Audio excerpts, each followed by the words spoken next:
Justo Lacunza és un religiós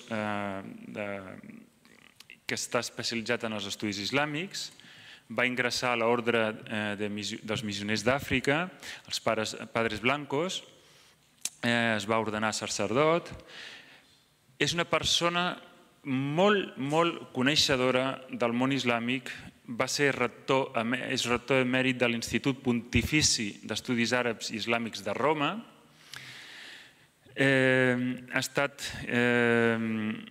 És doctor en llengua i cultures africanes i aquest títol el va obtenir a la Universitat de Londres.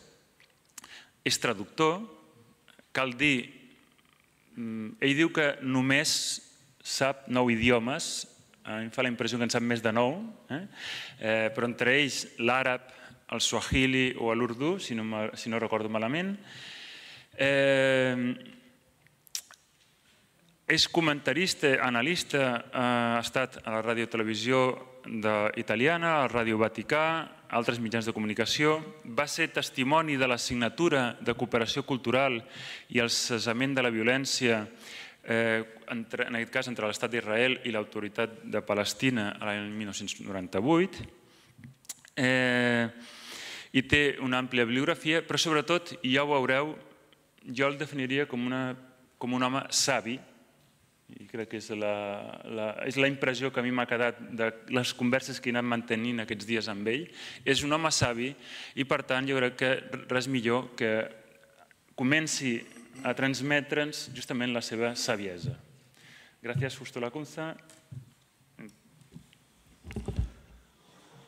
Pues muy buenas tardes y es un placer el que ustedes me hayan dado el tiempo para escucharme. Esto considero siempre un privilegio, ya que no solamente las caras y lo que estoy viendo son como libros abiertos con la experiencia, las ideas, las opiniones, los aspectos negativos y positivos, sino que al mismo tiempo siempre un público me ayuda a entender mejor las cosas. Comienzo con 3 observaciones. Bajo el punto de vista islámico, yo no soy musulmán como dirían los musulmanes. Hay los musulmanes y después los que no son musulmanes. Entonces yo digo, yo no soy musulmán.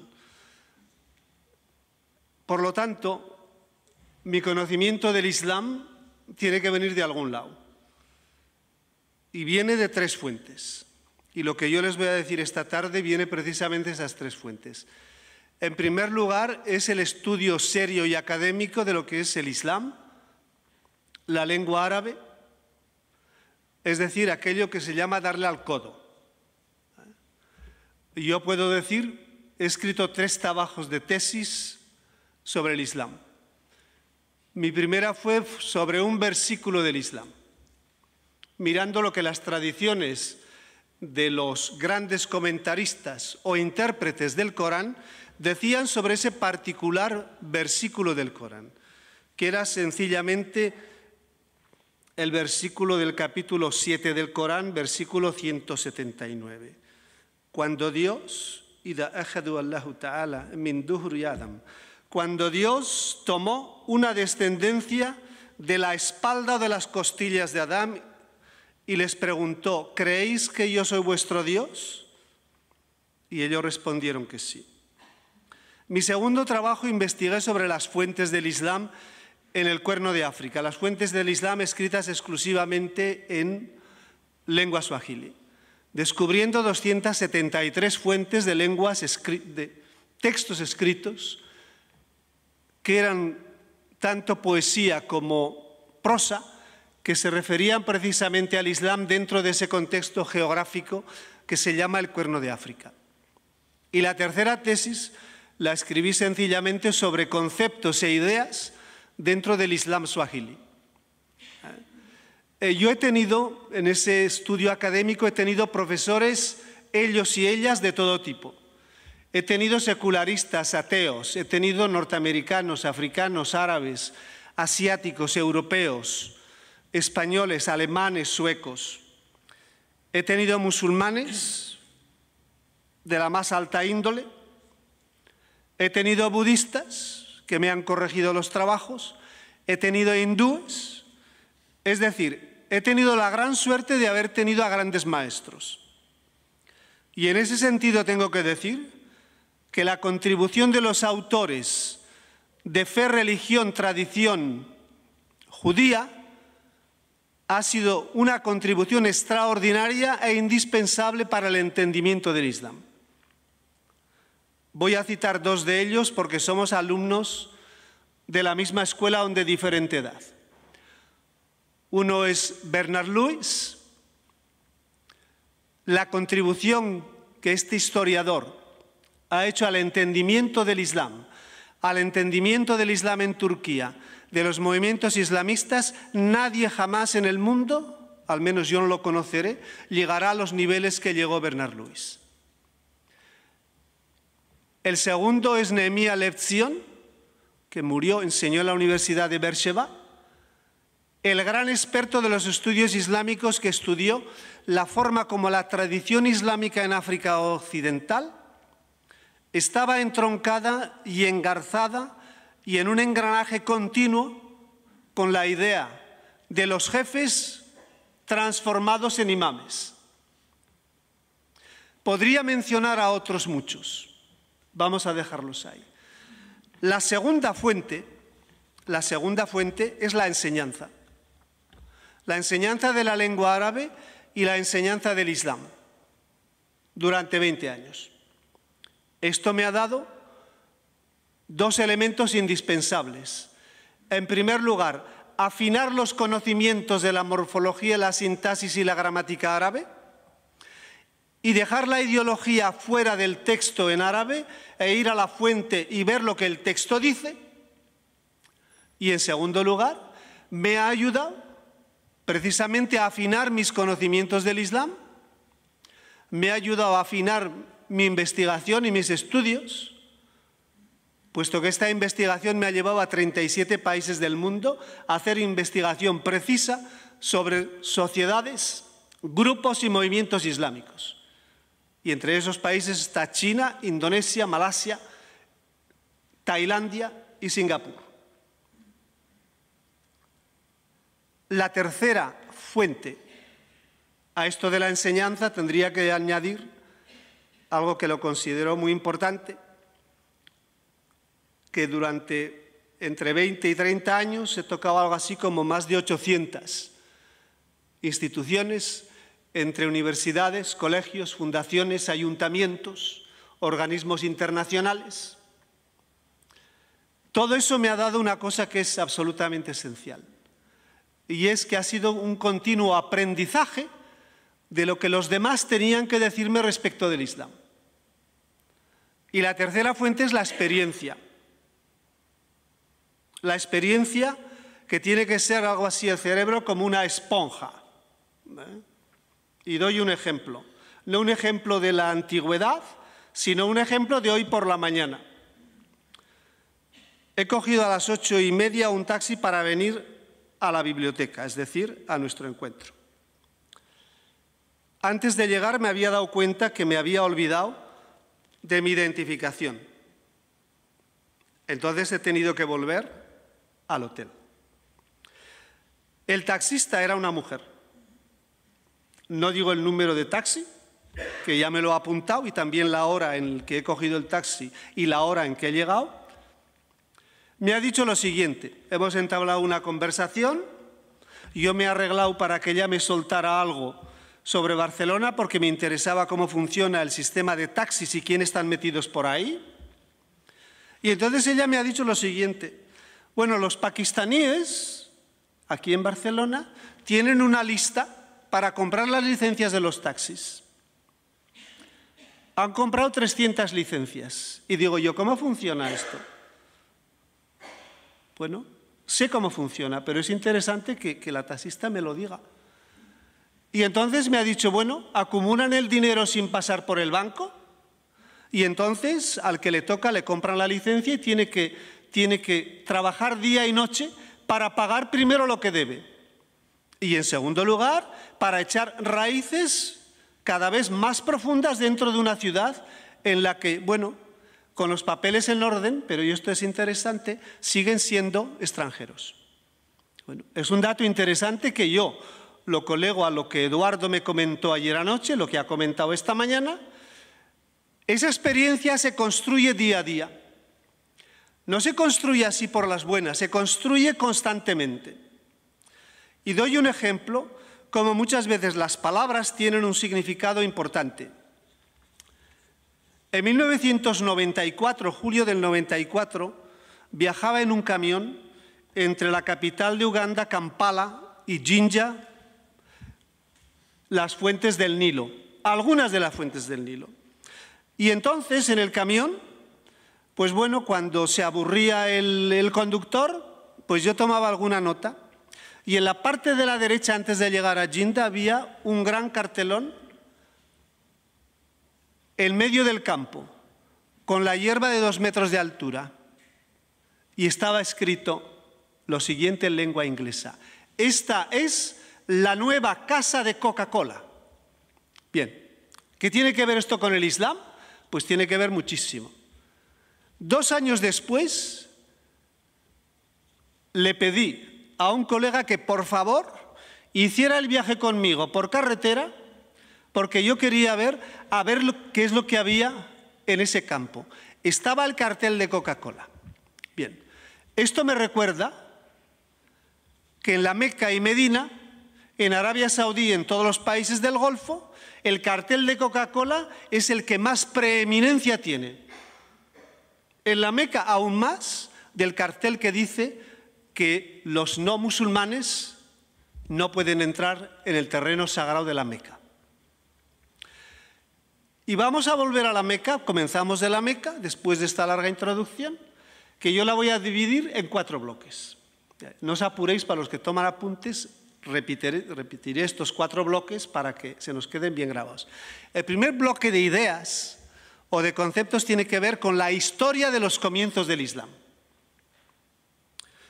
El segundo bloque tiene que ver con lo que se llama la gente de las Escrituras, que son los cristianos y los judíos,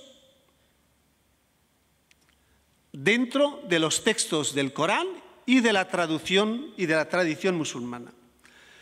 El tercer bloque tiene que ver con lo que se llama los movimientos de reforma dentro del Islam y cómo entra esa idea del antisemitismo que se confunde después con el Estado de Israel, en un engranaje que ya no se puede separar. Y el cuarto bloque será a partir de la declaración de Osama Bin Laden del febrero de 1996, 23 de febrero de 1996, en la que hace ese enunciado con una declaración que se titula así: Declaración de guerra contra los americanos, los judíos y los cruzados. No solo cristianos, sino los cruzados. Los 4 bloques. Comienzo por el primero. ¿Cómo nace el Islam? Y al mismo tiempo, cómo las comunidades judías y cristianas se encuentran esa nueva religión. Vamos por partes, 2 partes. Meca y Medina. La Meca.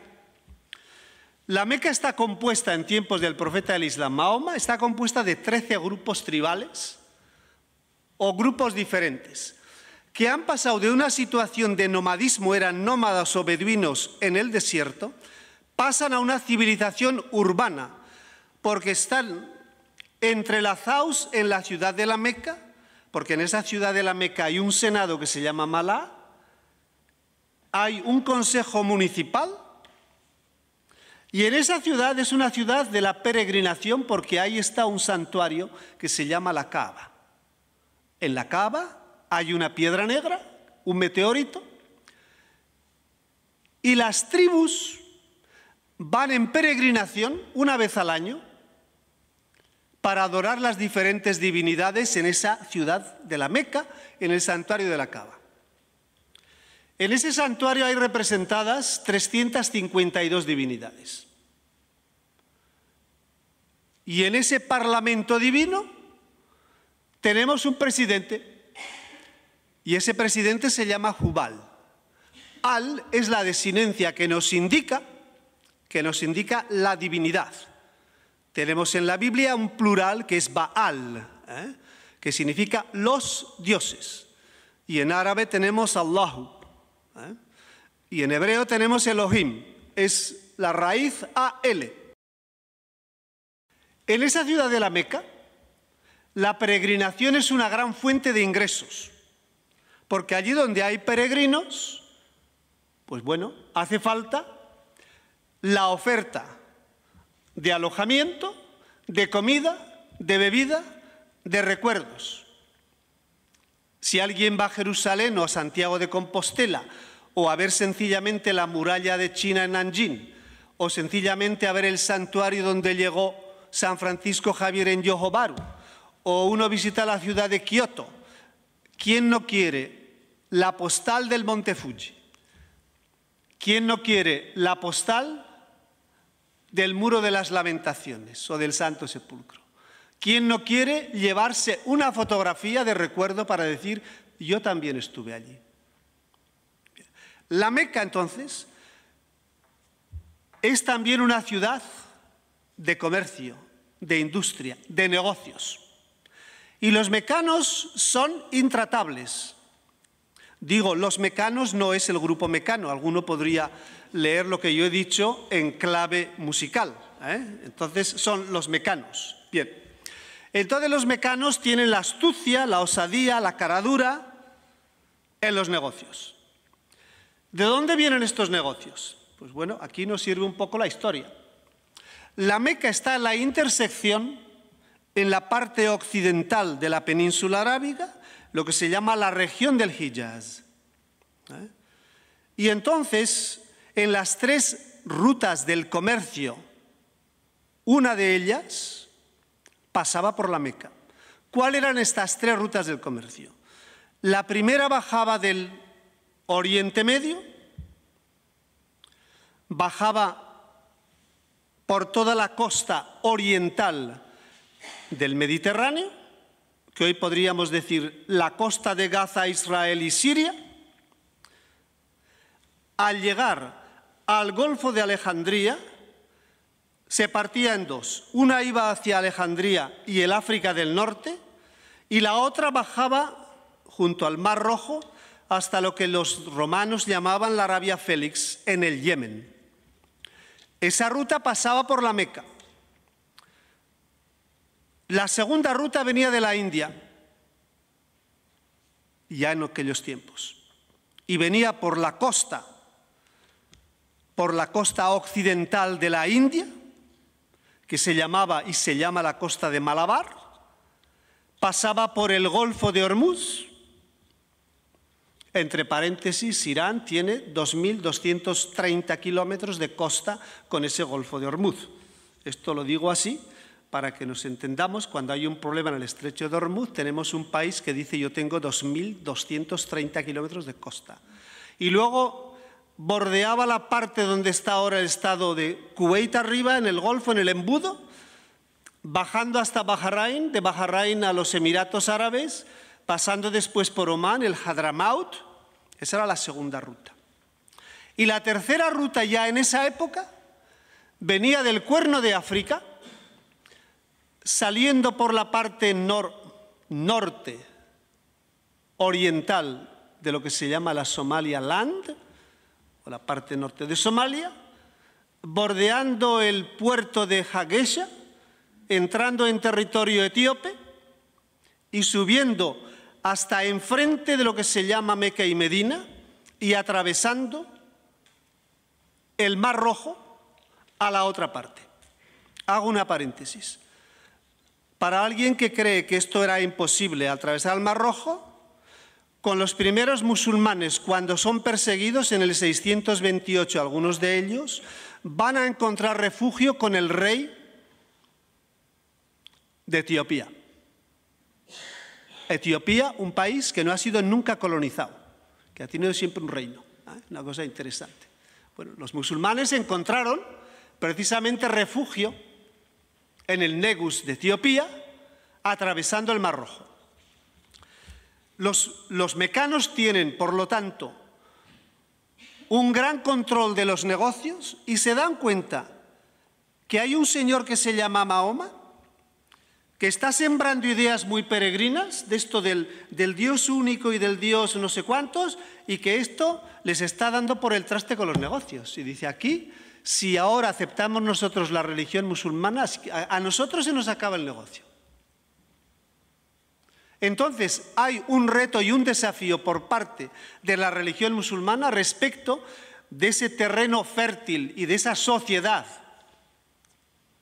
mecana que quiere seguir sencillamente con ese patrocinio, digamos así, de las divinidades y de las diferentes religiones.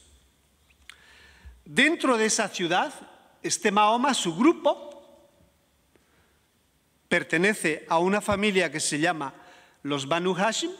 Subimos un peldaño más alto y llegamos a lo que se llama el clan, los Abu Manaf, y después llegamos a los grandes antepasados que son al Quraysh.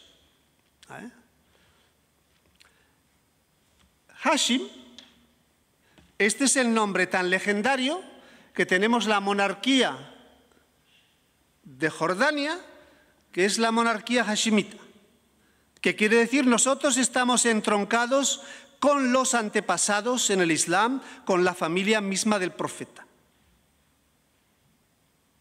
que es interesante. Tendremos otra monarquía, que es la de Marruecos, que nos dice nosotros somos los alawís. Se dice somos sunníes, pero estamos entroncados también con alguien que hace parte de los 5 personajes claves, es decir, Mahoma, Ali, Fátima y los 2 hijos Hassan y Hussein. Dentro de esta ciudad se organiza una batalla y una contienda para destruir a este señor Mahoma, que tiene pocos adeptos. Y las cosas se ponen tan peligrosas, que tiene que huir de esa ciudad.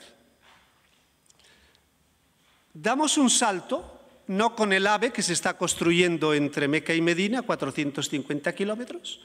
Este AVE va a recibir un nombre que se llama Haramain. Haramain es un dativo en la gramática árabe que significa, se le da el custodio, que es el rey Abdallah de Arabia Saudí, el custodio de los 2 lugares sagrados del Islam. Entonces tenemos un tren que lo van a construir 9 empresas españolas que va a llevar el nombre más sagrado en la historia del Islam, que lleva el nombre, que es un título del rey de Arabia Saudí, el único título oficial. En todos los textos y en todas las informaciones, cuando se habla del rey de Arabia Saudí, raramente se habla del rey Abdallah solamente. Se dice el custodio de los 2 lugares sagrados. Pues bien, en este tren vamos a ver escrito Haramain en transcripción y luego en árabe el tren, digamos, de los 2 lugares sagrados, aunque se va a parar también en la ciudad de Jeddah y en la ciudad de Rabih, entre Meca y Medina. Mahoma tiene que huir. ¿A dónde voy? A Medina. ¿Qué es lo que ocurre en Medina? En Medina es una ciudad completamente diferente. Es la ciudad de los agricultores y al mismo tiempo de aquellos que ofrecen los servicios para que esa comunidad agrícola funcione. A estos agricultores son todos beduinos, pero ya en esa época los llaman árabes. Bien, ¿quiénes son los demás? Los demás son las 3 comunidades judías que viven en Medina. Pero vamos, oiga usted, pero vaya un poco más despacio. ¿Pero cómo los judíos acabaron en Medina? Es muy sencillo, nos sirve la historia.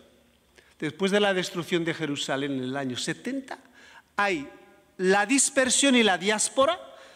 A mí diáspora es una palabra con la que yo no me siento a gusto, y le digo muy sencillo. Yo prefiero dispersión, porque muchas veces esa dispersión no está organizada.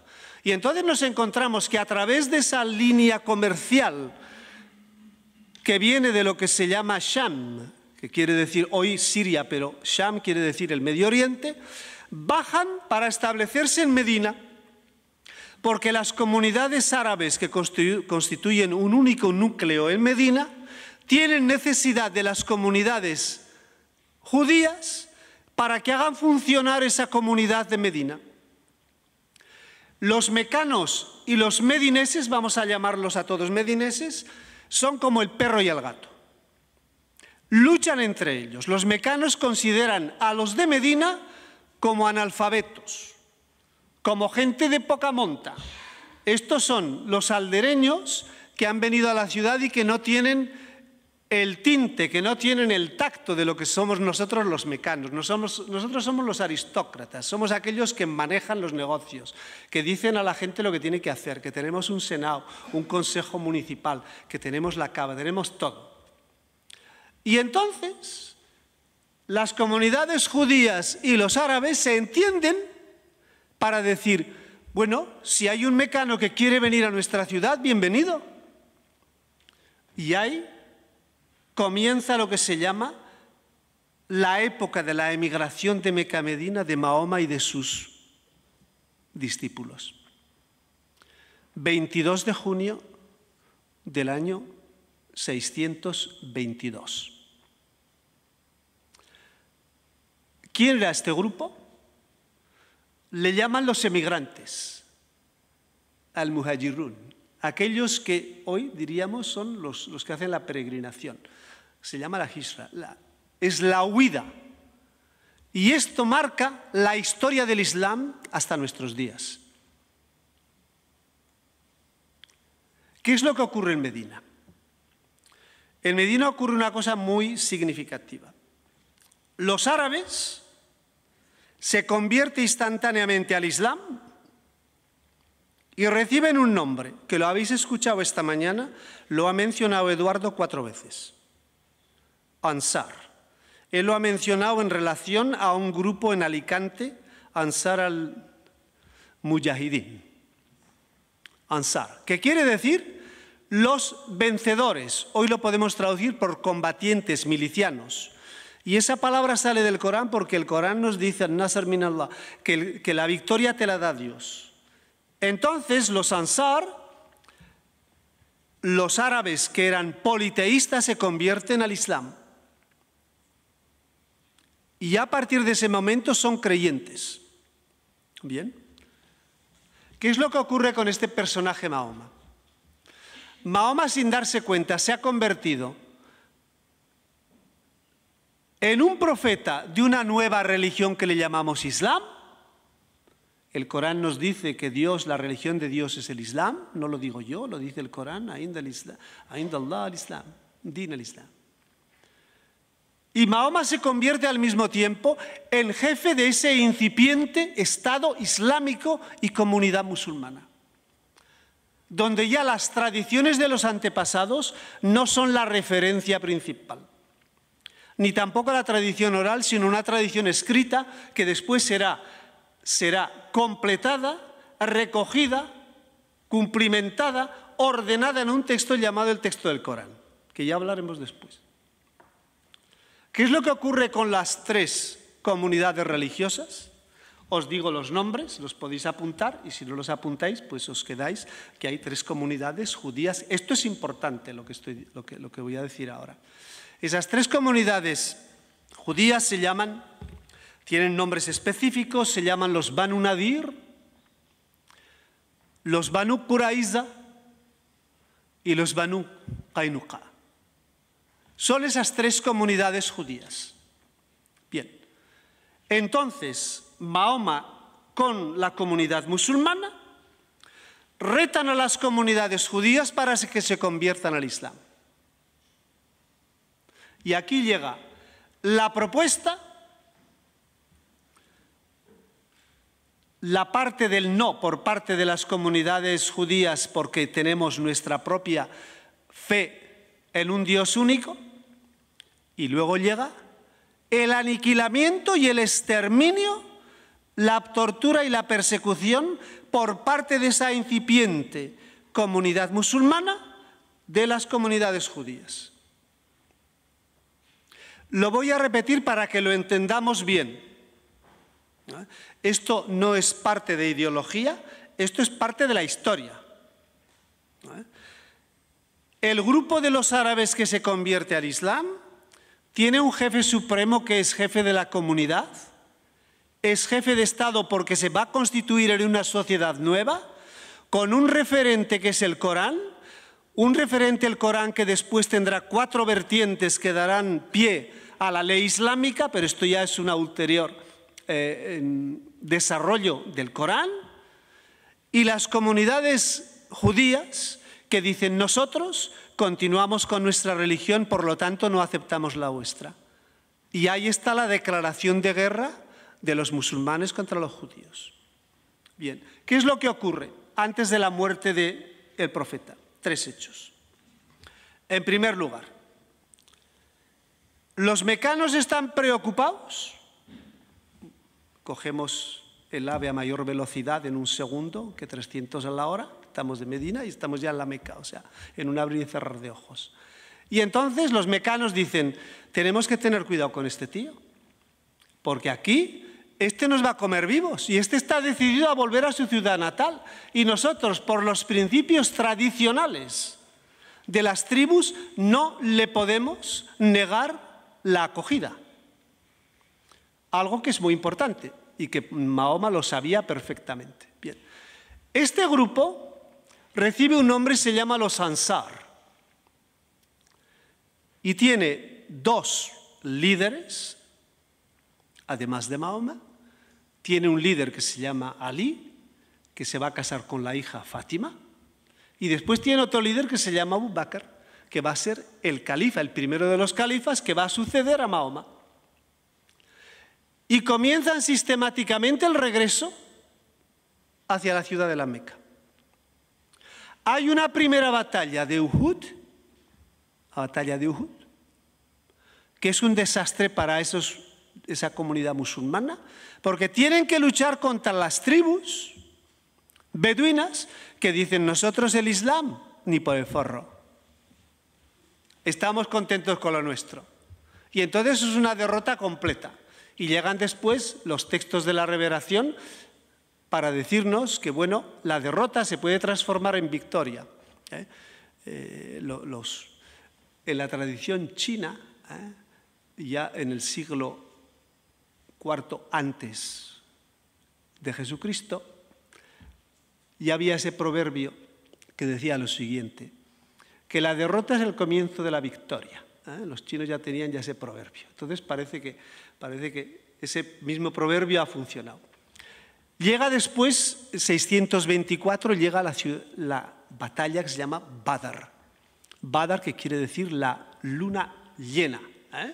Es interesante que a algunos de los misiles de Saddam Hussein se le puso el nombre de Badr. Y después copiaron los iraníes y pusieron algunos de los misiles al Hussein, en referencia al hijo de Ali. Interesante como el armamento militar es sencillamente una publicidad de la religión que los musulmanes profesan, al menos en ese ámbito. Esta es una victoria, Badr, que ve sistemáticamente aniquilados y exterminados a todos los miembros de las comunidades judías. Los hombres pasaron por la espada y las mujeres pasaron a ser o esclavas o lo que fuera, confiscando todos sus bienes, haciendo lo que se llama el botín de guerra. Y esta es una noción que pasa a través del filo de la historia del Islam y llega hasta nuestros días, que es la idea del botín. Yo te ataco y me voy a hacer con lo que tú posees, y eso lo considero como el botín de mi yihad, porque es el pago que Dios me da materialmente, porque yo me he comprometido a hacer el combate sagrado contra los infieles, contra los enemigos del Islam, que sean musulmanes o sean de otra categoría, contra todos aquellos que no aceptan el Islam tal y como yo lo traduzco, lo interpreto y lo comunico. Prácticamente, en esa época histórica del Islam, tenemos que las comunidades judías han sido exterminadas y aniquiladas. Y aquí comienza el gran problema de que las comunidades judías han rehusado la aceptación del Islam y por lo tanto se han transformado, por definición bajo el punto de vista islámico, en enemigos acérrimos, enemigos incondicionales del Islam.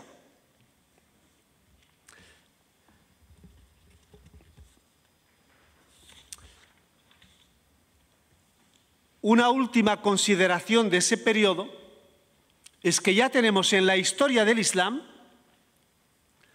a los comienzos de la historia del Islam, el reto y el desafío del Islam al cristianismo y al judaísmo que rehúsan. Una palabra sobre lo que ocurre con la comunidad cristiana en la península arábiga. Y alguien se podría preguntar, perdone si he entendido bien, ¿usted me habla de cristianos en la península arábiga? Pues le digo, sí señor, sí señora, le voy a hablar. Hay una región que está en el sur de lo que se llama el territorio nacional de Arabia Saudí, que se llama la región de Najran. La mayor parte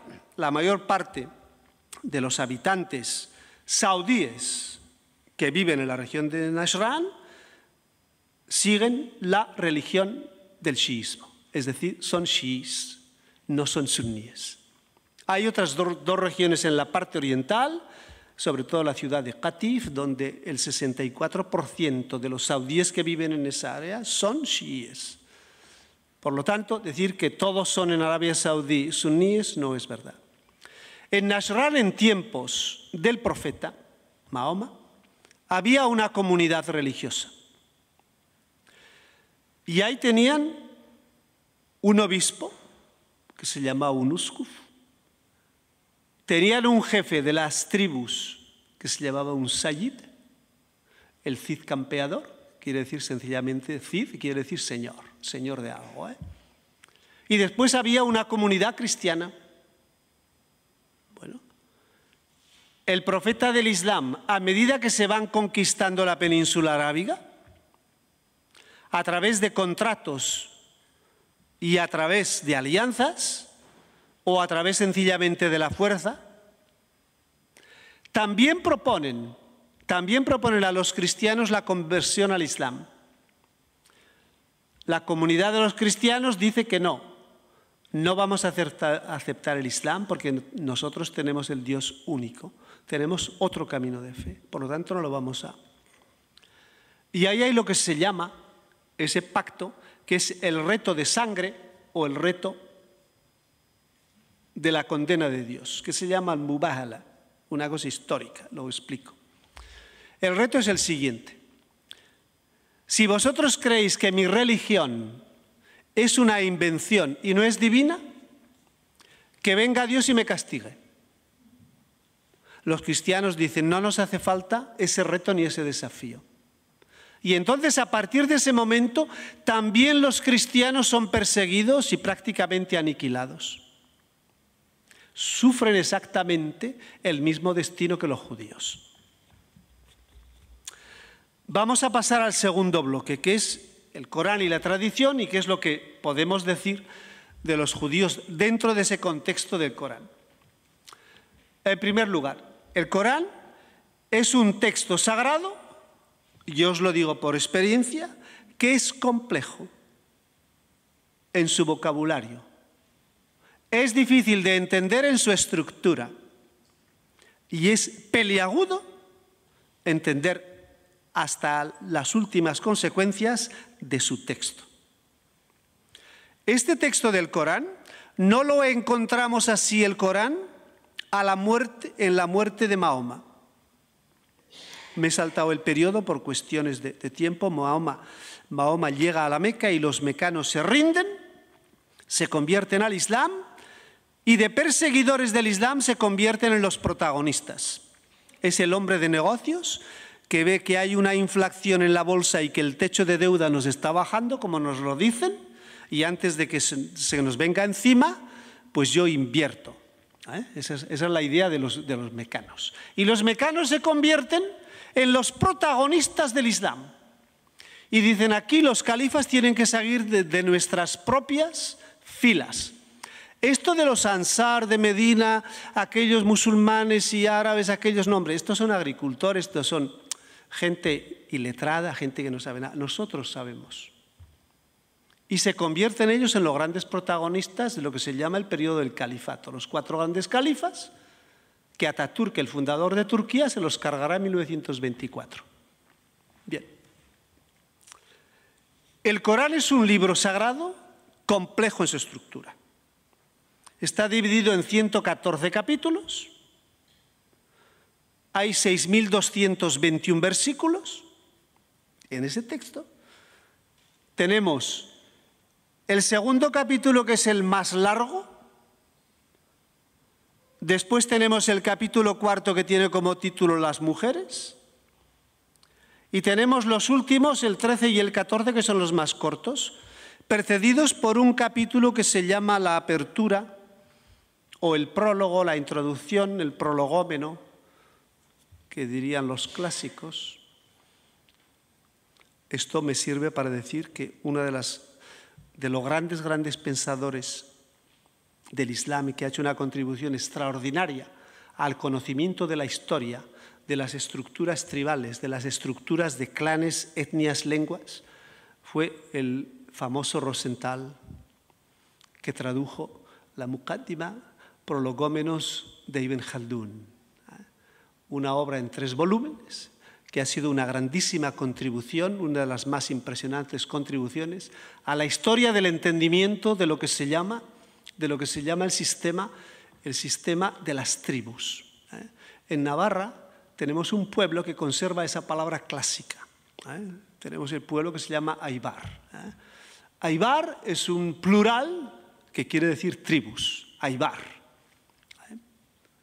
Y en parte de mi familia tenemos un terreno, parte de mis antepasados, que lo compró mi madre, que se llama Iberas, Iber, que es el singular. Y después viene la palabra Iberia, que tiene que ver precisamente con ese cambio lingüístico, pero que tiene que ver con pueblos y con tribus. Bien. Rosenthal contribuyó tremendamente a ese conocimiento de ese patrimonio y ese legado extraordinario del historiador tunecino llamado Ibn Khaldun. El Corán ha tenido varias traducciones. A nosotros lo que nos interesa, los judíos están dentro del Corán, pues sí, ahí están. Y los cristianos, pues también, los musulmanes también. Bien. A los judíos se les denomina en el Corán con una palabra técnica que se llama al-munafiq, al-munafiquna, que es lo que quiere decir son los hipócritas. A los cristianos se les denomina al-kufar. ¿Qué quiere decir al-kufar? Se les denomina los increyentes, los infieles. ¿Y quiénes son los creyentes? Al-mu'min son los musulmanes de Israel. Y resulta que el pueblo judío se quiso cargar a Moisés. Fueron hipócritas en el sentido de que primero dicen que sí a Dios y después resulta que quieren fastidiar y matar a su profeta. Hombre, esto no funciona. ¿Cómo se denominan, por decirlo así, esa categoría de cristianos y de judíos? Se denomina con una palabra técnica que se llama Ahl al-Kitab, que quiere decir la gente de la escritura. Es decir, la gente, los judíos, los que tienen la Torá. Bien. Y los cristianos son Ahl al-Injil, los que tienen el Evangelio, no en 4 ediciones y nada de esto de las cartas, Hechos de los Apóstoles y toda esa, sino sencillamente lo que ellos llaman un único Evangelio. Bien. Para la comunidad judía, en las tradiciones musulmanas hay lo que se llama las Israeliyat. Es decir, todas esas tradiciones que el pueblo de Israel ha ido acumulando para luchar y combatir el Islam o combatir los musulmanes. Dentro de ese mismo texto del Corán, tenemos también otros 2 elementos que son importantes. En la proyección actual, sobre todo de los movimientos islamistas, se está explotando esos 2 elementos históricos. Un elemento del Corán, en el sentido de que Dios llama a los judíos hipócritas y a los cristianos infieles. Hago una paréntesis, el Corán para el musulmán es la revelación de Dios, con una palabra técnica llamada tanzil, es decir, tanzil, de la misma raíz tenemos, para decir hotel se dice pues fundo con nuzul, es allí donde yo bajo, donde allí me apeo. Teníamos en España, en el sistema de ferrocarriles, había lo que se llama las estaciones y había después los apeaderos. Y los apeaderos es allí donde te bajabas deprisa porque el tren se tenía que marchar. La estación, pues el tren se paraba con más tiempo. Tanzil es lo que Dios te revela. Pero aquí encontramos ya la primera dificultad. Mientras que este sentido de la revelación nos lleva en la historia del Islam a la Sharia o la ley islámica, en la percepción del Islam por parte de los chiíes, esto nos lleva a buscar el sentido primario, digo primario, es decir, el sentido primordial, no el sentido primitivo, que pudiera una vez utilicé en una conferencia en Londres el sentido primitivo y había unos cuantos musulmanes en la sala y yo notaba el cric-crac de esto diciendo esto es primitivo, oye que nosotros no somos primitivos. Bueno, uno tiene que pedir excusa y no pasa absolutamente nada. Pides perdón y vas adelante tranquilamente. Y dices, bueno, la próxima vez ya he aprendido la lección, aquello de que el auditorio me sirve para leer mejor las cosas y para entenderlas. Sentido primario. Ya usan una palabra ta'wil, que es ir a buscar el sentido primitivo, primordial, primario del texto. Y esa tensión entre las dos, esa es la bisagra que tenemos hoy en día entre los suníes y los chiíes. Por lo tanto, ese problema de interpretación y ese problema de comentario del Corán no es un problema que está solucionado para siempre. Como en el Islam no tenemos una autoridad central, sino tenemos instituciones o universidades, por ejemplo, de algunos ejemplos, tenemos la Liga del Mundo Musulmán, con el secretario general, que se llama Ekmedin Ihsanoglu, que es un turco nacido en Egipto. Tenemos la Universidad de Aligarh en Pakistán, que es una universidad islámica, que ha dado tiempo a la reforma y a las instituciones del mundo islámico. Tenemos después la Universidad Islámica de Kuala Lumpur, fundada por aquel que hoy en día está todavía en la cárcel, Anwar Ibrahim, que fue ministro de Educación, de Finanzas y de Cultura en la Federación de Estados de Malasia. Después tenemos en la ciudad de Qum, hay 32 institutos para el estudio del Islam, Qum en la parte norte de Irán. Después tenemos la Universidad del Azhar, la primera universidad fundada por los chiíes y después gestionada hasta hoy en día por los suníes. Después tenemos varios centros en todas las naciones prácticamente que hacen de interpretación del Islam. Doy dos ejemplos. En el Corán hay 3 prohibiciones concretas que no hacen parte ni del credo musulmán ni tampoco de la expresión litúrgica del Islam, de los 5 pilares. Bien. Esos 3 elementos son prohibida la lotería, prohibida la carne de cerdo y prohibido el alcohol. Bien, estos 3 elementos están prohibidos. En el comentario de una de las traducciones del Corán en una lengua africana, el comentario del traductor nos dice lo siguiente. Tienen que estar prohibidos también los bares allí donde se vende alcohol y bebidas alcohólicas. Bueno, mire usted, el texto del Corán no nos dice eso. El texto del Corán es muy sencillo. Nos dice que está prohibido beber, no nos dice que está prohibido negociar, o producir, o cultivar. Por ejemplo, en Marruecos, bueno, no solamente se cultiva el vino, en Marruecos se comercializan 28, y repito el número porque no es una equivocación, se comercializan 28 tipos de vino tinto y blanco embotellados. Argelia es un país exportador de vino. Túnez se producen 4 tipos de vino embotellado.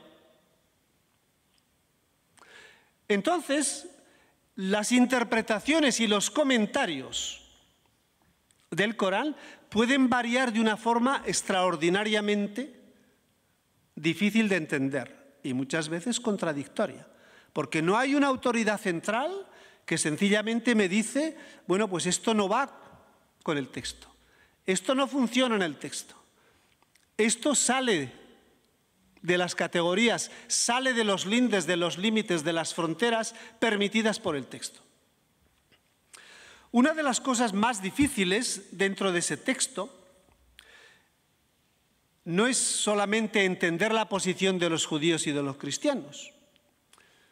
Lo importante es saber que ese texto del Corán no lo encontramos así en la muerte de Mahoma.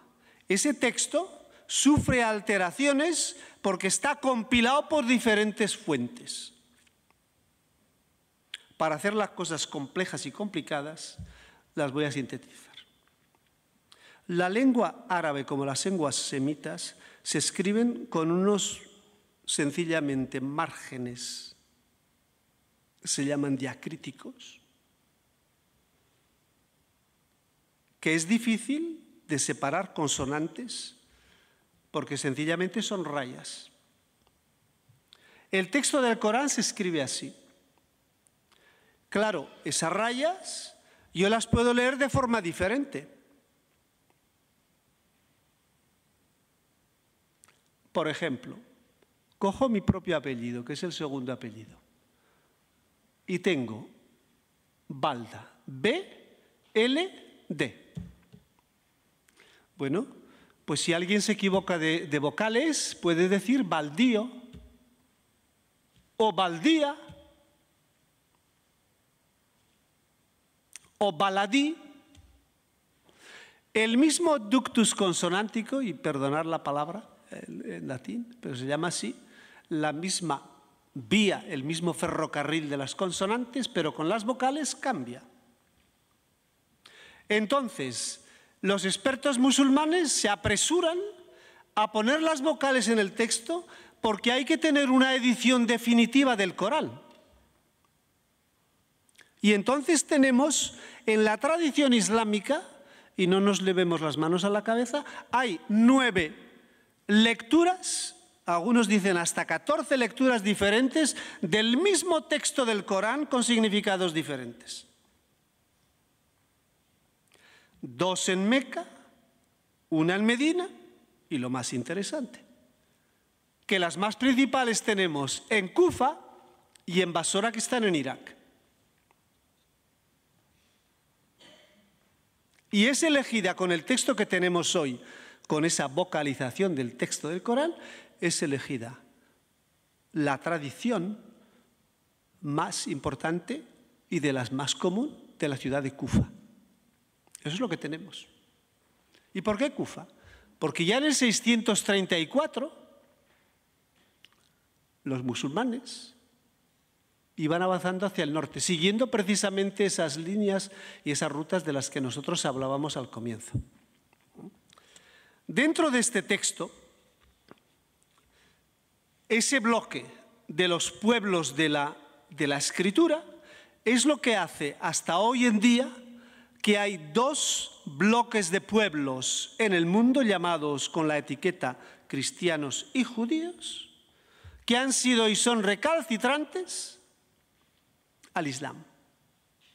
Por lo tanto, todos los movimientos islamistas, de los que hablaré en un segundo, recapitalizan todo ese bloque de la historia del Islam precisamente para continuar esa lucha contra los judíos y contra los cristianos. No en vano, la palabra técnica Ansar, tenemos Ansar a-Sharia en Libia y en tantos pueblos. Tenemos Ansar a-Sunna, los defensores o combatientes o milicianos. Y hay prácticamente en cada país musulmán, aún en Europa, tenemos los Ansar de algo. Es decir, los combatientes, los milicianos, que se convirtieron al Islam Y siguiendo el ejemplo de lo que Dios les decía, combatieron contra los judíos y combatieron contra los cristianos hasta que precisamente fueran derrotados. Os digo otra muestra de una información de hoy, de apenas hace algunas horas. No os voy a decir quién, pero os puedo decir que ya me lo he apuntado, el nombre de la persona. Os puedo decir su profesión. Trabaja en los servicios médicos. Pues bien, la semana pasada oyó la frase siguiente de una señora que vino para un control médico ginecológico. Y dijo lo siguiente, y cito a esta persona: nuestros úteros conquistarán Europa. Esto no es algo de esta tarde. Y esto no es que ocurrió el siglo pasado, no. Perdone. La semana pasada, en un hospital de Cataluña, no digo más, porque el anonimato es importante, uno sabe las fuentes, pero hay que respetar la persona que te ha dado la confianza para decirte algo muy importante que tú lo puedes utilizar, no para hacer polémica, que la polémica emborrona la convivencia, sino para el aprendizaje, para el entendimiento, porque sin entendimiento y sin saber no podemos progresar en ningún sitio y en ningún campo. Por lo tanto, esos enfrentamientos que vemos hoy, y esa rabia y esa cólera y esa ira que es patente en los grupos islamistas, no proviene de una ideología barata, proviene del surco mismo en el que el Islam nació. Y esto hay que decirlo sin polémicas, y quien no lo cree, pues sencillamente tiene que darse un buen garbeo, y más que un garbeo, un buen estudio de los comienzos de las fuentes e historia del Islam, para enterarse. Yo no puedo hacer otra cosa. El tercer bloque, y creo que Xavier se va a poner nervioso porque yo ya he consumido casi una hora de tiempo, y si me dais, pues digo, un cuarto de hora, pues voy a acabar estos dos bloques que son quizás más llevaderos. Este tercer bloque tiene que ver con lo que se llama la reforma del Islam. Hay dos palabras técnicas. Por una parte se habla del renacimiento del Islam, que es lo que se llama la Nahda. Y otra parte lo que se llama la reforma del Islam, que es una palabra que se llama Islah. La palabra salihina son aquellos que son los auténticos adoradores del Dios único, son aquellos que tienen la gran salud interior.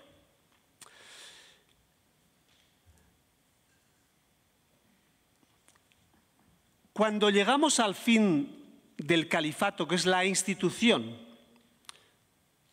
que se establece en la Meca, se traslada a Damasco bajo los umayyads. Hay una rebelión de un gobernador que se llama Muawiyah y su grupo dice, bueno, vosotros os mando a otro lado y yo me voy a ir al norte de España. Y tenemos 711 que los árabes, musulmanes o bereberes, bajo el comando o la guía de Tariq, Gibraltar, atraviesan la península 711 hasta 1492.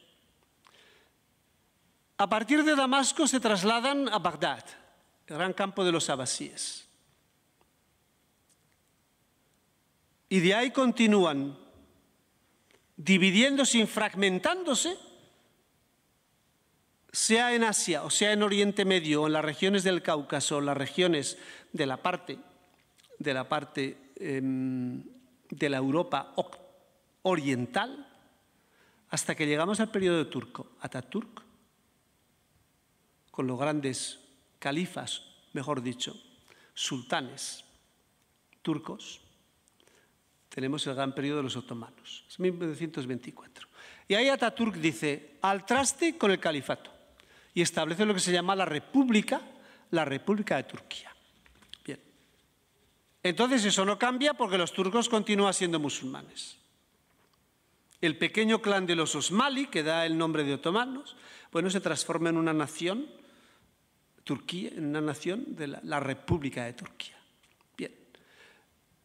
El gobierno turco, por deferencia, me regaló los dichos de Atatürk. Y entonces yo me los estudié.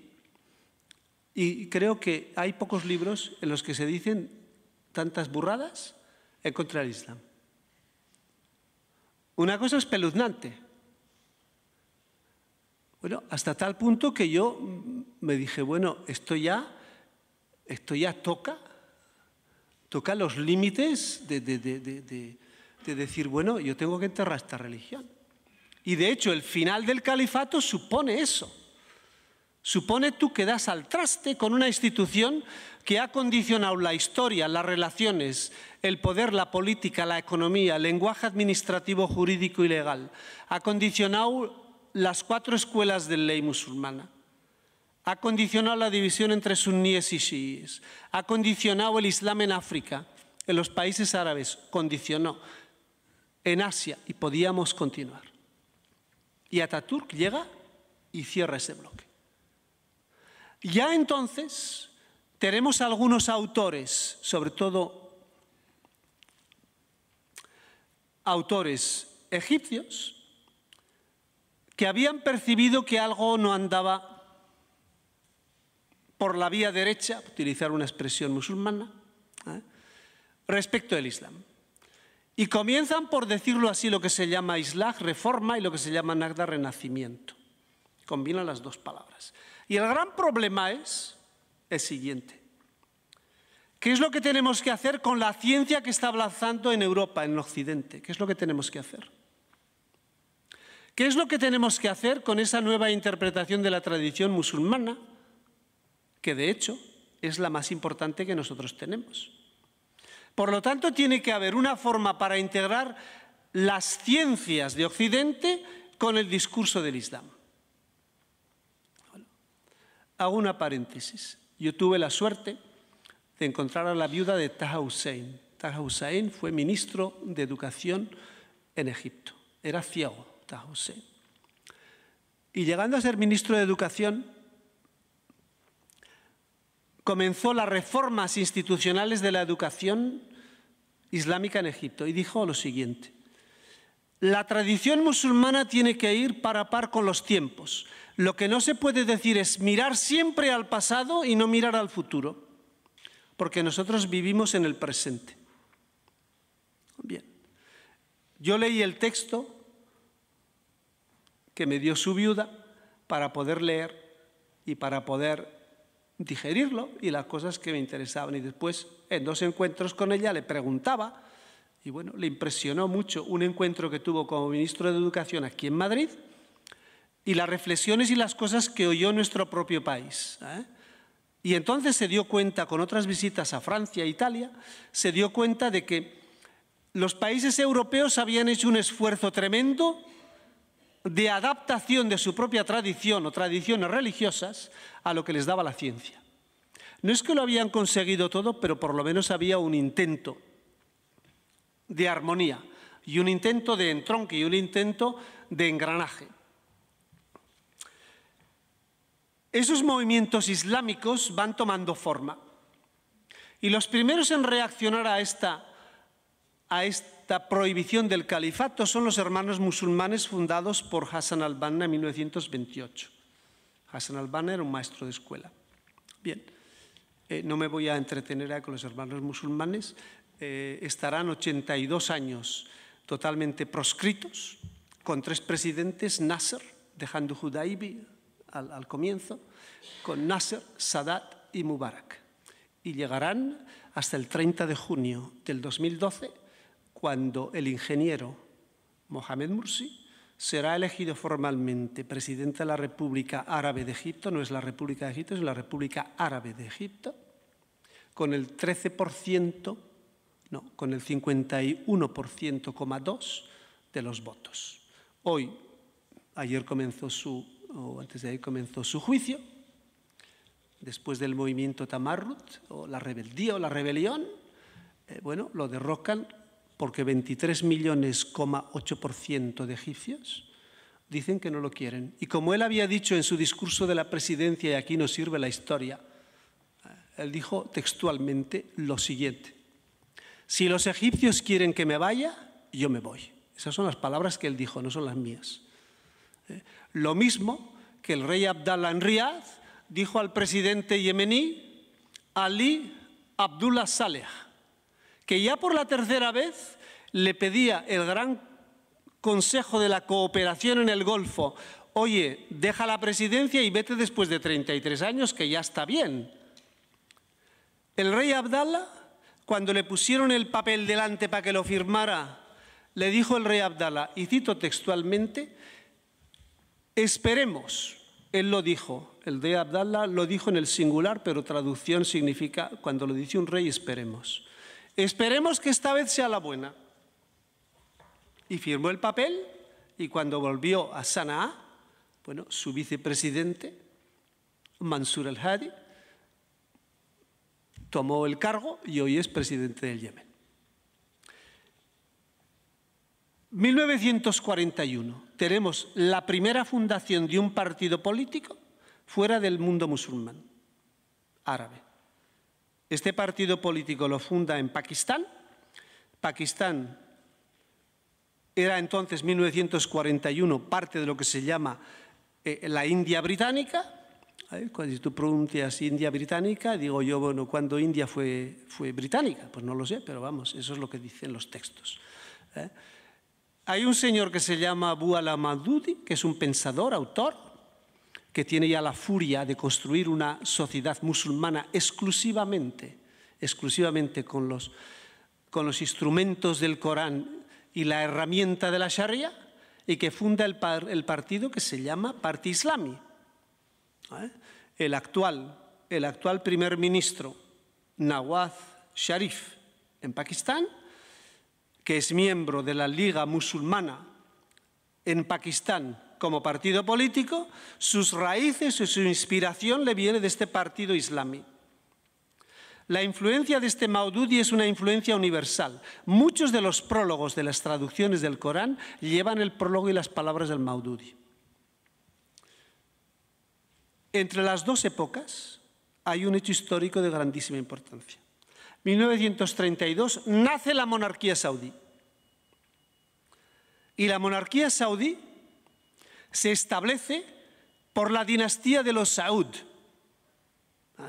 El texto constitucional de Arabia Saudí nos dice que la dinastía Saud es la dinastía de la que pueden salir exclusivamente los dirigentes del reino saudí.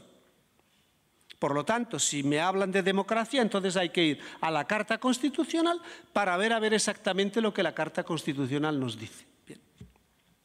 Pero ocurre otro hecho. Yo hago una alusión a lo que se dice el cotorreo político de aquel tiempo. Y es el siguiente. Los británicos, o el gobierno de Su Majestad de aquella época, había ya descubierto que había petróleo en la parte sur de Irán. En 1923 fundan Irán, con 3 distritos: Mosul, Irbil, Bagdad, Basora, Kufa.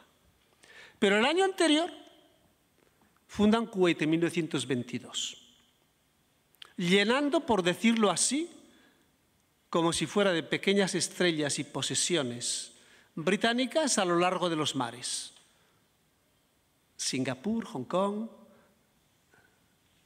Gibraltar, Kuwait, de lo que se llama la Compañía de la British India, de la India británica, que sirve para el café, las especias. Se había descubierto la canela entonces. Bueno, interesantísimo todo esto. ¿Qué es lo que hacen los británicos? Le venden la fórmula de la monarquía a los saudíes. Así de claro. No hay que andar con los laberintos y meandros de no sé qué. Y yo te vendo la fórmula porque creo que es la más importante. Y le venden esta fórmula con una cosa muy interesante. Mirad, nosotros tenemos la traducción del Corán en lengua inglesa. La primera que se hizo en lengua inglesa fue en 1734. Bien, dicen, ¿por qué no traducís el Corán en lengua inglesa? Esto os daría una dimensión internacional. Y encargan a un señor que se llama Yusuf Ali, que es pakistaní, gran conocedor del Islam y del árabe, que traduce el texto del Corán en lengua inglesa, que es la primera traducción que tenemos en lengua inglesa, hecha por un musulmán, con el apoyo, el beneplácito y el nihil obstat de la incipiente monarquía saudí, un texto que casi tiene tantas notas, 6.211, como versículos hay en el Corán.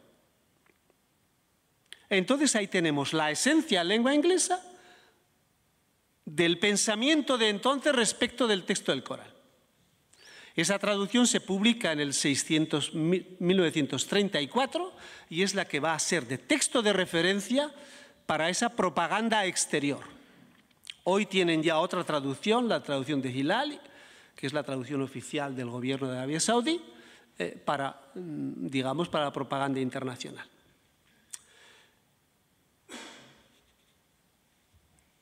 Esos tres movimientos, hermanos musulmanes, los saudíes y los pakistaníes, tienen una cosa en común. Hay que regresar a las fuentes del Islam, es decir, como eran en la antigüedad, y a los comienzos del Islam ya hay que coger la esencia. Y es aquí donde está el problema. Si el profeta luchó contra cristianos y musulmanes, nosotros por narices tenemos que luchar. No podemos ser infieles a la tradición del profeta. No lo podemos ser. Dentro de ese denominador común, es ahí donde ya en esa época, en 1941, tenemos toda esta época, que lo que nos decía ayer el profesor Monty Noam, había el presagio, lo que yo he llamado en algunas ocasiones, hay un impetuoso viento de tormenta que se avecina y parece que nadie diga que va a llover. Y entonces tenemos ahí, a partir de 1948, cuando llegan hacia el poder en el 52, tenemos el entronque y la identificación. Hay que ser muy concretos y muy escuetos cuando se hace la historia. De la identificación de lo que es el pueblo judío y el Estado de Israel. Y lo repito una segunda vez a la inversa. La identificación entre el Estado de Israel, nacido en 1948, y el pueblo judío, sea donde sea, éste se encuentre. Y a partir de ese momento, tenemos todo el mecanismo de propaganda islamista que se traduce precisamente en esa lucha encarnizada contra esos dos frentes. Con sus pliegues, sus laberintos, sus más y sus menos, con sus máscaras, con todo lo que queramos. Pero ese es el, por decirlo así, el núcleo central del problema. Y a partir ya de ese momento se le está negando, y esto es lo grave, se le está negando a un pueblo el derecho a existir. Y esto todavía es muy general. Se le está negando a cada miembro de esa comunidad y de ese pueblo el derecho a la existencia. Y esto todavía es muy general. Se trata de acribillar, de exterminar, de aniquilar, de destruir, de corromper, de roer la dignidad de cada uno de esos miembros, porque representan, entre comillas, un desafío y un reto directo al Islam. Lo dejo ahí y sigo adelante porque no he acabado todavía. 1979. Tenemos un cambio de ciclo en la historia del Islam.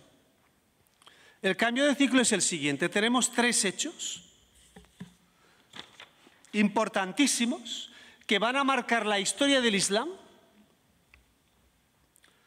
hasta nuestros días y la están marcando. Esos tres hechos históricos son los siguientes. El 2 de febrero de 1979, el llamado Ruhollah Khomeini, o el Imam Khomeini, deja su refugio en los suburbios de París, en la ciudad de Châtillon. El gobierno francés le ofrece un vuelo París-Teherán y llega el día 2 a Teherán.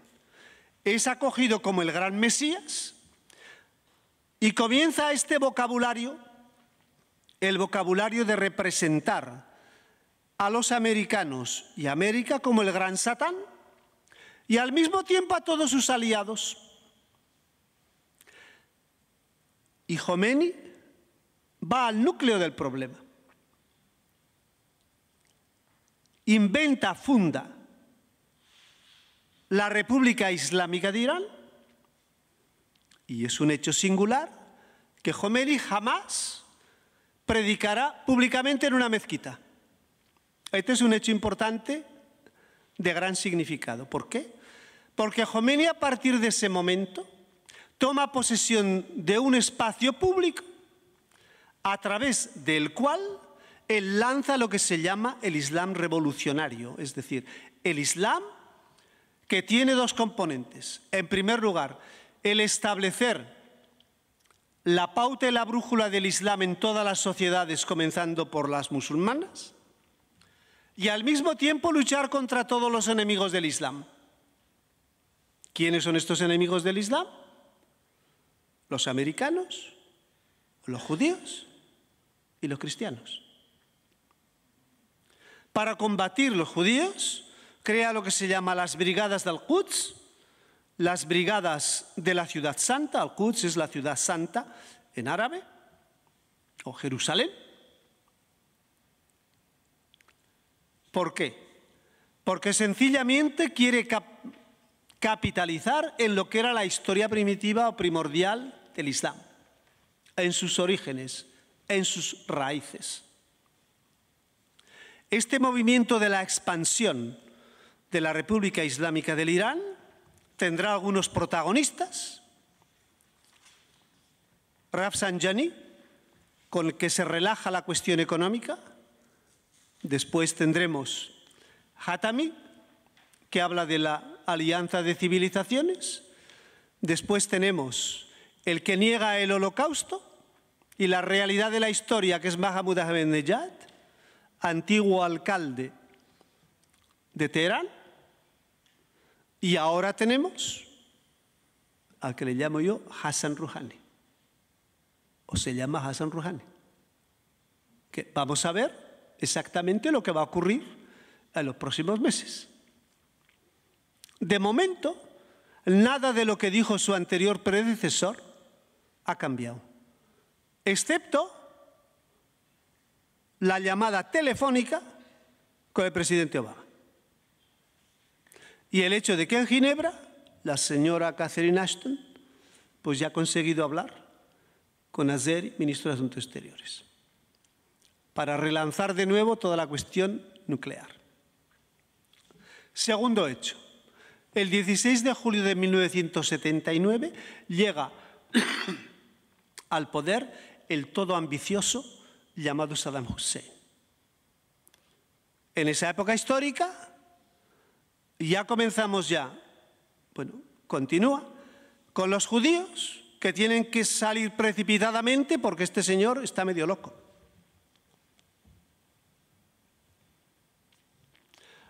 Yo tengo mucho miedo cuando me dicen de la libertad religiosa para los otros creyentes. A mí las palabras y la ideología no me sirven, me sirven los hechos.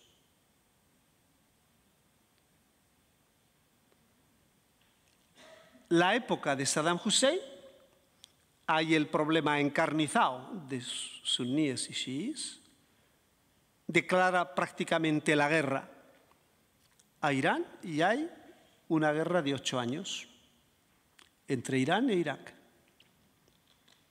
Se llega a un acuerdo de paz, porque ya por el momento no había más venta de armas y no había más fuerzas, y ahí por narices uno tiene que llegar a firmar algo, porque lo siento, pero ya se me ha acabado la fuerza, se me ha acabado la pasta.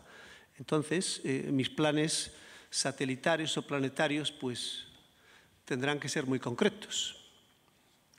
Y luego sabemos lo que ocurre con Saddam Hussein. El 9 de abril del 2003 comienza el bombardeo de Bagdad y después el final de la trayectoria. Y lo que yo llamo que los chiíes deberían estar agradecidos al presidente George W. Bush, porque resulta que les ha dado el poder y tienen muchísimo más poder que antes. Porque pasando de los suníes hemos pasado a los chiíes. Y la lucha encarnizada en aquellos que son de la tradición iraní, musulmanes, en su mayoría chiíes, y aquellos que son de la tradición árabe, pero étnicamente árabes, en su mayoría los suníes. Llegamos al tercer hecho que va a cambiar el final de este ciclo. 24 de diciembre tenemos el final de Afganistán, vamos a decirlo así, la invasión de la Armada rusa en Afganistán. Para impedir, entonces se interviene, la idea de Rusia o de la Unión Soviética era llegar a aquel que tenían como interlocutor en dos países africanos. Said Mohamed Barre, que tenía en Somalia, y después Mozambique. Hay un cambio de historia. Voy a acabar, un minuto, ¿me das? Un minuto. No me hace falta los papeles. El 23 de febrero, el cuarto bloque, 23 de febrero de 1996, llega lo que se llama la Declaración de Osama Bin Laden. Está publicada en Londres por el diario Asharq al-Awsat, o el periódico del Oriente Medio. Es un texto de 27 páginas, dividido en 3 capítulos.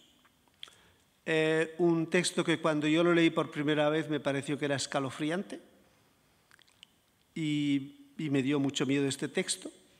Yo me había ya interesado a este señor desde febrero de 1986, después de haber escuchado una conversación en la Universidad de Londres, en el café de la Universidad de Londres, las SOAS, en el colegio donde estudiaba. Había un grupo que hablaban del grupo Bin Laden. Y como repetían tanto, dije, hombre, vamos a ver lo que pasa aquí. Y entonces me di cuenta que este era un personaje que nos iba a traer por la calle de la amargura. Ya lo había identificado. Y entonces comencé a hacer una investigación muy detallada sobre este movimiento. El movimiento que después nos daría el movimiento de Al-Qaeda y Osama Bin Laden. En esa declaración tiene como título Declaración de guerra contra los americanos, los judíos y los cristianos. Y este va a servir el texto de base para todo lo que nosotros encontramos hoy en los diferentes grupos islamistas y movimientos islamistas, de Mali, Burkina Faso a Somalia y Sudán, del África Central a Pakistán y Bangladesh, de lo que pasa en el Cáucaso y de lo que pasa en las manifestaciones en Indonesia, Malasia o Singapur, también en Singapur, o de lo que pasa en los diferentes países europeos. Y ese islamismo no ha cambiado. Ese islamismo tiene una bisagra y esa bisagra es sencillamente que el primer enemigo que hay que batir es Israel, es decir, identificación entre Israel y los judíos porque ya no hay otra posibilidad, y combatir a los cristianos. Y acabo con un dato.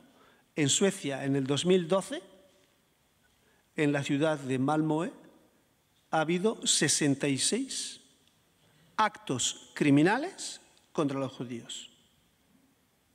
Y en lo que llevamos de año 2013, ha habido en esa misma ciudad 35 actos criminales contra las comunidades judías.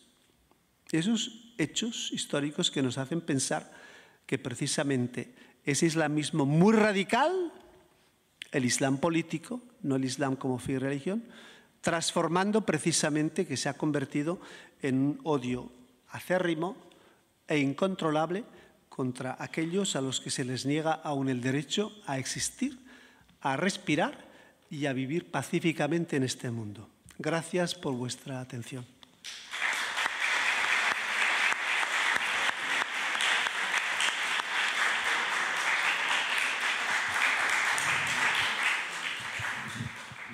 supongo que, a pesar del gran compendio y sabiduría que hemos escuchado, va a haber preguntas, pues empezamos el turno de preguntas.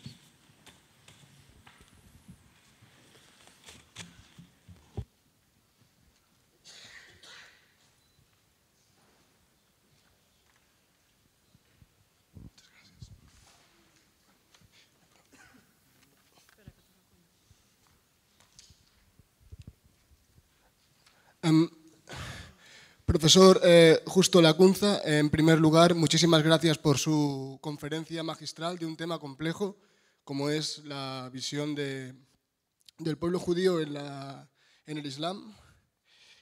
Más que una pregunta, a mí me gustaría explicar una anécdota que yo pienso que viene un poco al caso de lo que aquí se ha comentado. Recientemente, en este último Ramadán, en varias televisiones del mundo árabe, se ha estrenado una serie que se emitía por la tarde, después de la ruptura del ayuno. La serie se llamaba Jaibar y hacía referencia a la batalla del año 628 entre los ejércitos de Mahoma y, si no recuerdo mal, la comunidad judía, me parece que era el grupo de los Banu Qurayza en el desierto, en Jaibar. Esta serie, obviamente, levantó ciertas críticas y los guionistas y los actores se defendieron diciendo que era un documento histórico, donde lo único que se pretendía era dar, digamos, una visión histórica de aquellos hechos.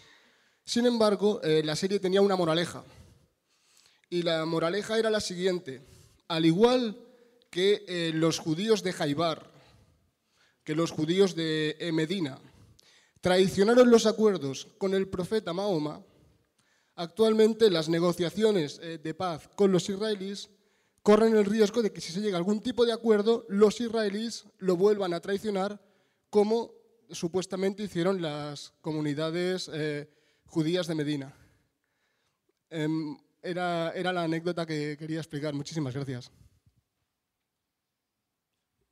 Yo creo que cada hecho histórico hay que analizarlo con todos los elementos e ingredientes dentro de ese periodo histórico en el que esos han ocurrido. Y creo que la interpretación o trasplantar o transponer palabras y hechos históricos y que son muy fácilmente para sacar una conclusión que sale más de nuestra ideología que del conocimiento, creo que es muy, muy peligroso. Lo que se hace hoy muchas veces, yo doy un ejemplo y lo voy a dar en un momento, es el uso de palabras que tienen un determinado significado en un contexto histórico, las trasplantamos en otro contexto histórico y tratamos de comunicar pues no sé lo qué. Y una vez, recuerdo en Italia, el ministro de Educación Nacional, que se llamaba Berlinguer, que era hermano del fundador del Partido Comunista o uno de los más grandes promotores, Enrico Berlinguer, dijo una vez a los estudiantes en la Universidad La Sapienza de Roma, dijo lo siguiente: vosotros sois como los talibanes, y estoy citando. Y entonces hubo esta marea de protesta por los estudiantes.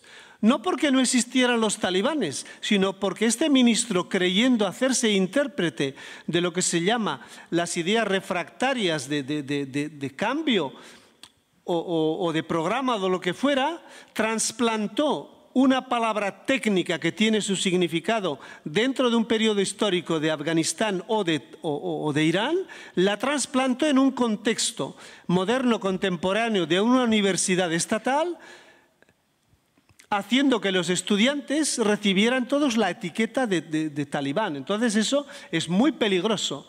Aparte de que no nos ayuda, en el caso de un ministro de Educación, no me ayuda al entendimiento, ni me ayuda al progreso, ni me ayuda sencillamente a tener unas herramientas que me permitan. Yo creo que Jaibar es uno de los grandes oasis dentro del Hijaz, que fue precisamente el núcleo y el teatro, no solamente con los Banu Qurayza, sino también con los Nadir. Y entonces yo creo que es muy peligroso traducir eso en un contexto moderno como puede ser las conversaciones de paz entre israelíes y palestinos. ¿Por qué? Porque los los datos que tenemos son diferentes. El contexto histórico es diferente.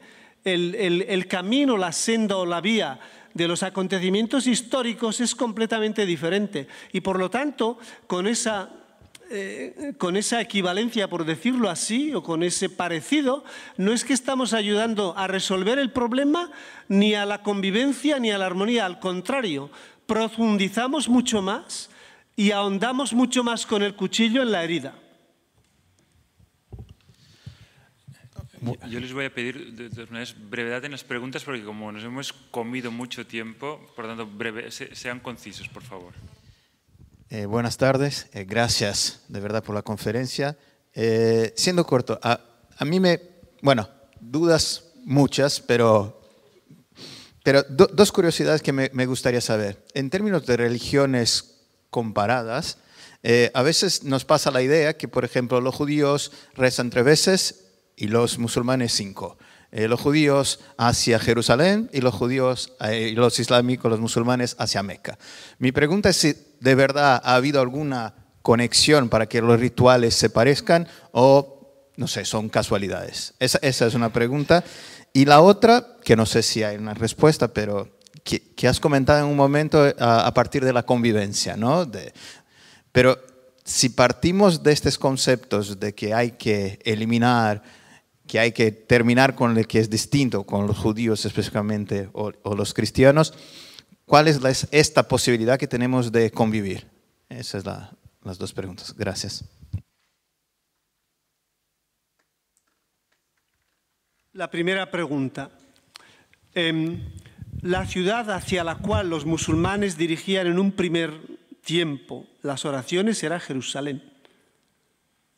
Porque Jerusalén está considerada como la ciudad islámica, la roca, en la tradición islámica es allí donde ocurre la visión de Mahoma y Mahoma sale al 7º cielo. Por lo tanto, es la ciudad santa por autonomasia. Inicialmente Jerusalén, a la que le llaman Al-Quds,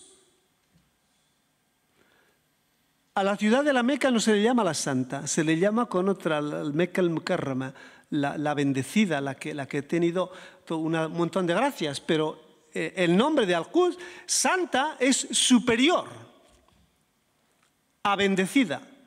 Y esto porque de esa palabra Quds tenemos Al-Qudus, que es Dios es santo. Por lo tanto tenemos, a Dios se le define como el santo y tenemos una ciudad a la que se llama una forma abreviada de esa misma palabra, técnicamente hablando, que se llama la santa. Por lo tanto, Jerusalén, dentro de la tradición islámica, permanece como la gran ciudad santa, que nosotros la conquistaremos un día. No hay que olvidar la segunda parte, ¿eh? Porque el problema de la Jerusalén que queremos contestar, no es la Jerusalén porque no sé qué, no sé cuántos. No. Mire usted, pues nosotros como somos o queremos ser los mejores, pues tenemos que conquistarla. Aprovecho para decir que la historia de Jerusalén ha sido construida, reconstruida y todo eso 39 veces en la historia. Por lo tanto, las piedras mudas de Jerusalén, o más bien las piedras vivientes, creo que tendrían muchas historias que contarnos si nos pudieran decir claramente lo que han visto. Me quedo ahí.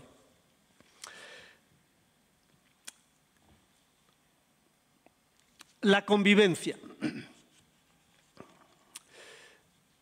Voy a coger un ejemplo de lo que yo llamo el lenguaje político contemporáneo. Yo, o no sé porque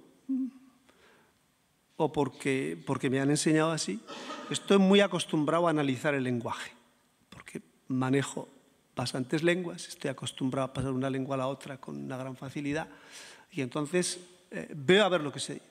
Yo he observado dos cosas en ese lenguaje político de nuestra época, y es la primera, es que siempre hablamos del futuro. Vamos a hacer, reformaremos, haremos, veremos, cambiaremos, hablaremos, iremos, nos reuniremos, y entre tanto se escapa el presente. Y eso es muy significativo porque no tenemos las agallas. Digo, no tenemos las agallas y yo no es que esté fuera como un espectador, para hacer precisamente un ejercicio, yo lo que llamo de salud mental y de salud humana. Es decir, en el ahora yo doy cara a los problemas de hoy, no espero al futuro. La segunda constatación, y esto lo voy a aplicar después a su pregunta, la segunda constatación es que nadie en realidad se quiere mojar, porque esa es la otra trampa del lenguaje del futuro. Normalmente, cuando uno se lee los discursos, y podría citar muchos discursos, de diferentes tendencias a un nivel mucho más amplio que en nuestro propio país. Yo utilizo un lenguaje que no me compromete a nada. Y entonces ese lenguaje a mí no me ayuda a resolver los problemas. Por lo tanto, no me ayuda a la convivencia. Cuando yo hablo de convivencia, tengo que hacer dos cosas. En primer lugar, no escaparme de una realidad por difícil, dura, peliaguda, enrevesada que sea. Si yo me escapo, o bien no tengo las agallas para afrontar el problema, o bien no conozco la solución al problema, o digo, bueno, yo estoy en mi sillón de mando, que saquen las castañas del fuego en el futuro los que vengan detrás. Y segundo lugar, yo con ese lenguaje no estoy comprometiendo la sociedad o el grupo o aquellos que tienen problemas con la convivencia. Como consecuencia de todo esto, tengo el problema de la falta de análisis de los elementos. Tengo una falta de capacidad. Doy un ejemplo, porque solamente con los ejemplos podemos entender. En marzo del 2002, yo participé en una reunión de 120 personas en el Reino Unido, una reunión organizada por el gobierno británico, que invitó a personas de todo el mundo para discutir sobre el problema del terrorismo dentro del contexto del Medio Oriente. Bien. Y entonces yo fui uno de los invitados. Como era una reunión secreta, pues entonces me condujeron durante hora y media al sur de Inglaterra, en un sitio donde llegué sencillamente y había perros y había militares y todo este rollo, y nos metieron allí durante 3 días a 120 personas. Bien. Había exponentes del Estado de Israel, y sé perfectamente quién, y había también exponentes de la Autoridad Palestina. Bien, entonces cuando llegamos a la sesión de explicar los problemas que había en ese espacio vital del Medio Oriente donde tenemos una confluencia de religiones, de historia, de pueblos, de gentes de carne y hueso, de hombres y mujeres, niños y ancianos con nombre y apellido, entonces, bueno, pues nadie quería intervenir, porque nadie quería mojarse. Entonces el presidente me dice, bueno, aquí hay uno que no tiene miedo a hablar y que además no es un político. Por lo tanto, que hable. Y me pide que hable. Yo le digo, mira, como yo me había visto con parte de la delegación del gobierno de Israel y la delegación de esto los había visto así y bueno, hablas y discutes y todo esto. Yo dije, mira, yo he llegado a la conclusión de que para resolver los problemas del Oriente Medio tendríamos que echar la culpa a no sé quién. Quizás a los chinos. O quizás a un pueblo imaginario. Pero yo digo, bueno, yo creo que el método de culpabilizar constantemente no es el buen método. Y pongo una nota a esto. Eso no significa que yo tengo que traicionar la historia. No significa que no sea veraz en la historia. Que no significa que no analice todos los elementos que me han conducido a esa situación que parece que estoy delante de una barrera que yo no la puedo atravesar.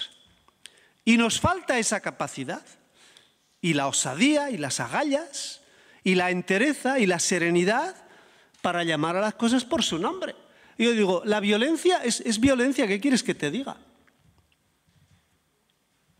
Y yo digo, violencia es violencia. Y yo bueno, a los que han intentado envenenarme 2 veces, yo digo, bueno, pues mira, os ha salido tiro por la culata. O sea, pues no sé, pues yo qué quieres que os diga, es así. Entonces, yo digo, hay que afrontar el problema real.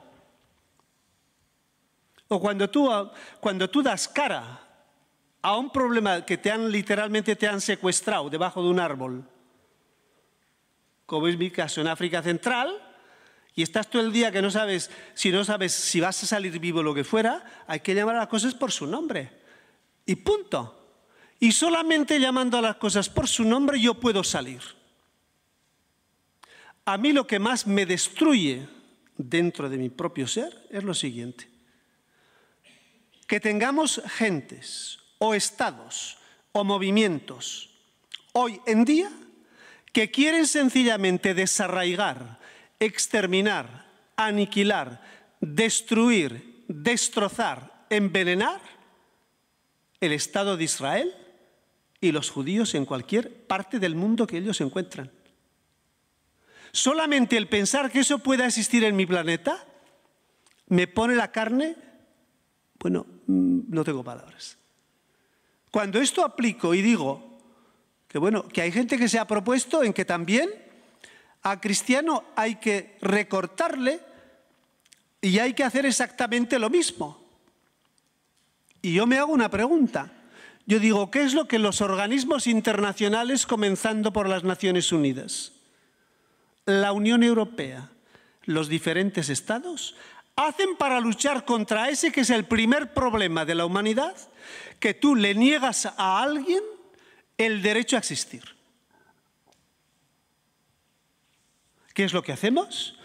Pues ya veremos, ya haremos, porque tenemos que pensar, porque las cosas no están maduras. Hombre, porque los problemas, hombre, justo, entienda usted, vamos, usted es una persona, pero es espabilado, ¿no? Entonces, usted entiende las cosas, ¿no? Hombre, no vamos, Consejo de Seguridad es que no se puede reunir así, porque tenemos, y le digo, sí, ustedes tienen todo lo que quieran, sí, todo lo que quieran.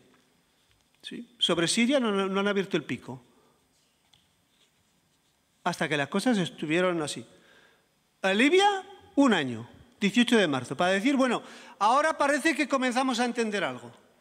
Lo que pasa en Egipto, y te dicen en primeras declaraciones, eso ha sido un golpe de Estado. Y yo digo, perdone, señora Ashton, ¿usted realmente ha entendido la historia de Egipto o no la entiende?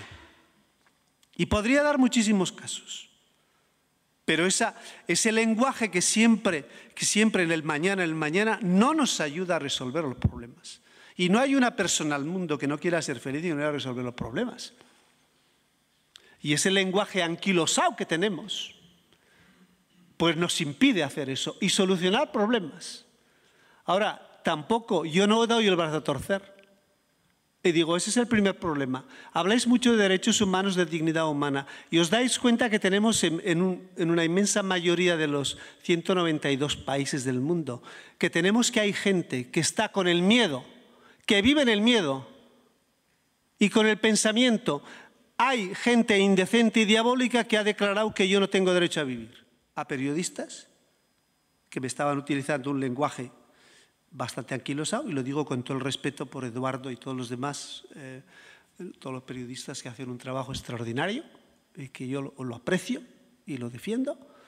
Le dije, bueno, ¿me podríais decir algunas fronteras por ejemplo, Jordania, por ejemplo, Israel, por ejemplo, Irak, para que nos entendamos?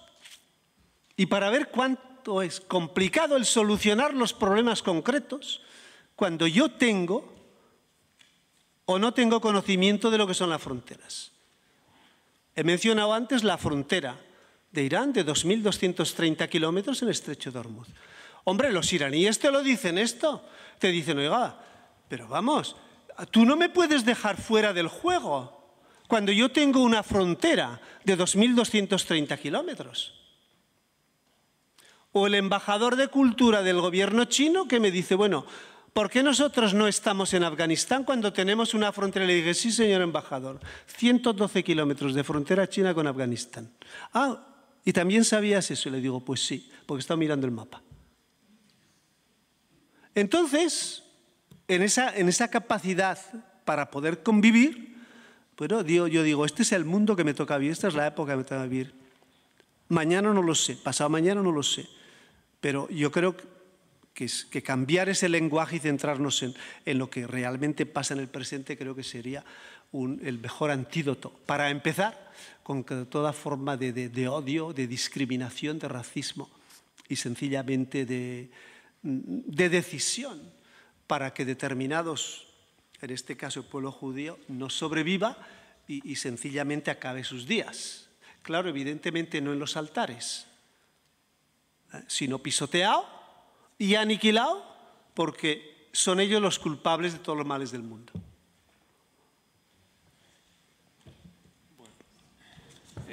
Tenim un problema de temps. La distribució ha sigut de forma diferent, diguem-ne, a partir del 2, però crec que ja hem sabut prou i bueno, és un seminari de 2 dies, però ja veieu que hi ha molt a dir. Farem 20 minuts de descans, o sigui, a les 6:15, 6:45 començarem. I bueno, un altre cop, donar les gràcies a Justo Lacunza.